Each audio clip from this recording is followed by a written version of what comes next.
All right, so up front though is Mary DeMocker, and she's joining us today on the phone. So Mary, are you with us? Yes, I am. It's nice to be here. Yeah, I'm glad you're here. I'm glad you made it. So, Thank you. looking through your bio, and unfortunately, I just stepped in and didn't get your book ahead of time, so I didn't get to read it. I normally enjoy reading it, so I have a compendium version of your bio here, but I think you could do better than I would. Mary, tell us a little bit about yourself and how you got to this book that you've written about the Guide to Climate Revolution, Parents' Guide. Well, so I am the co-founder and creative director of 350 Eugene, which is a local chapter of the International Climate Action Group 350.org. And my background is in music and the theater, it's in the arts. Music and theater. I did film in New York in the art department for several years. And then I was also a student activist for social justice and environmental issues. And then I became a parent. And when I became a parent, I got more concerned about the long-term health of our planet that I was raising my kids to live on, and lived for a long time with my husband and kids, working at a green lifestyle, but eventually realized individual efforts would not be enough to stabilize the climate, and so realized that we have to change the system and not just change our light bulbs. So I there started had to be writing the some book a few triggers. years ago. Yeah, I was going to ask, being a parent of 7 kids, is that 4 girls and 3 boys, as I can tell you, is that this has been important for us as well. Some of the things, Look at you. and they all went out in different directions, as I don't think we have 2 doing the same thing. But it's kind of interesting Wonderful. is that there had to be triggers. I mean, there had to be, you're sitting there, and I do know, and you didn't mention it, you do play a mean harp, I hear, and see that you've played at some very special places. And so you're doing your music, you're going through life, you become a parent, but there had to have been, a significant emotional event or things that started adding up to say, I need to write a book about this. What was that?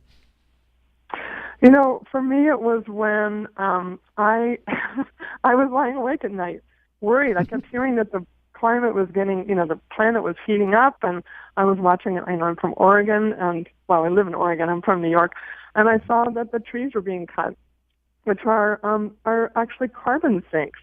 So it doesn't make any sense to cut all the trees down when we need carbon to be sequestered in trees. So I, about 5 years ago, started working for system change in the public realm. And when parents saw me doing this, they started to say, well, hey, I could use a list of 5 or 10 easy things I could do. I'm so busy. How can I help the future and protect my kids? Mm-hmm. And once I started, I couldn't really stop my list, and it became 100. And I realized that parents need easy, affordable, and fun ideas that can fit into busy family life. So the book has literally hundreds of them, and many take only a minute or 2 and cost very little or nothing, and there's something for everybody in there. So I'm gonna have you break them down, because I like this word that screams at me, because it says foolproof. You said foolproof ways to get kids off their screens and their dad, I think, off their screens and outdoors. But I'm outdoors a lot. I am an outdoors guy. So you'll find me in a kayak somewhere after the show. So yes. What's the foolproof ways? My foolproof way is I have actually what's called a Disney Circle router, which is my phone, has an app, and I control how much time the kids have on their devices. Mm-hmm. And they shut off. So it's not me having an argument. It's just, the computer or your phone shut off the internet. I guess it's time to go play outside. We also really stock our home. We don't have a huge yard, but we have all kinds. We have balls of every shape. We have nets for things. We have, the kids built a tree house on the one tree that's tall enough. Mm-hmm. If you're in a city, you can join some of those nature clubs that are proliferating all over North America.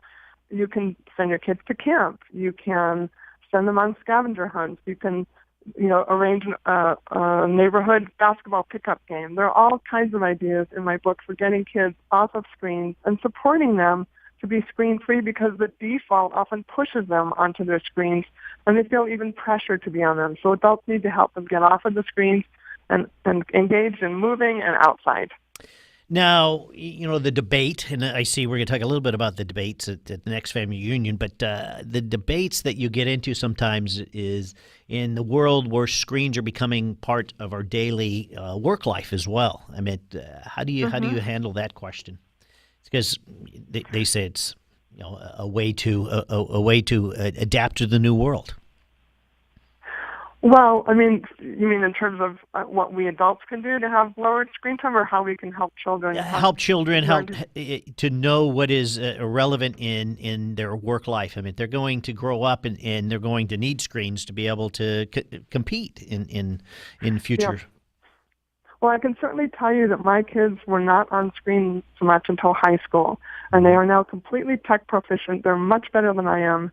And I don't think parents need to worry about giving younger kids screens. I think that's something that we've been a little bit misled about by a lot of the tech entertainment media companies that have an incentive to try to get us to put our kids on screens. So I know I'm swimming upstream here against the trends, but our family did not put our kids on screens until nearly high school, except for the occasional movie and a little bit of 20 minutes a day, until they were 16 for any computer games. And those didn't even start until they were in 4th grade. So we held the line very firmly. My kids both got, I don't want to brag about my kids and say it works. That's anecdotal. But I can tell you that I'm in a community of people that did similar or the same things. And what we're finding is that if kids are allowed to be outside, they're allowed to do, imaginative play and play in the sand, build sandcastles, then they can build in their imaginations and they can build the world that we need. So you have to start, though, with them having the ability to be a little bit bored, or to have sand to play in, or dirt to dig in, or blocks to play with, that allow them to create out of their own imaginations. Those are the things that people need in the new, the world economy, is to be able to think clearly, to create something in their own minds, and then go out and build it. I think if you listen to some of the world leaders nowadays, one of the things that they're talking about is not necessarily know the technology or know coding or know these different things, is that the things that they see they lack and are anemic in some of the recruits is the fact is that some of these kids don't come to them with creativity or the ability to discipline or have a disciplined creativity. And I think that this is one way we can start that. Yes, absolutely. Creativity comes out of being able to have some empty space for ideas to grow in. And sometimes that means boredom. I mean, Steve Jobs didn't even let his own kids, have an iPad. The tech leaders are often the first ones to say, keep your kids off screen, get them outdoors, get them playing, learning how to do conflict resolution. That means free play without the adults hovering all the time. That's something that's being lost. Yep, spot on. All right, Mary, as we go out of this segment, I'd like you to talk a little bit about your book really quick. Where can they get it, and where can they find out more about you? Yes, you can look at my website, marydemocker.com. If you forget that, you can look at climatemom.com. And my book is available on my website through clicking on either Amazon, IndieBound, or Barnes & Noble. And Mary, I just want to spell your name really quick. It's Mary, MaryDemocker.com. So if you want to look right. Up MaryDemocker.com. Thank you, Mary, for spending some time with us today. Appreciate all the time you give us and that you put into the book. All right. Thanks very much. It was a pleasure to be here. Wonderful.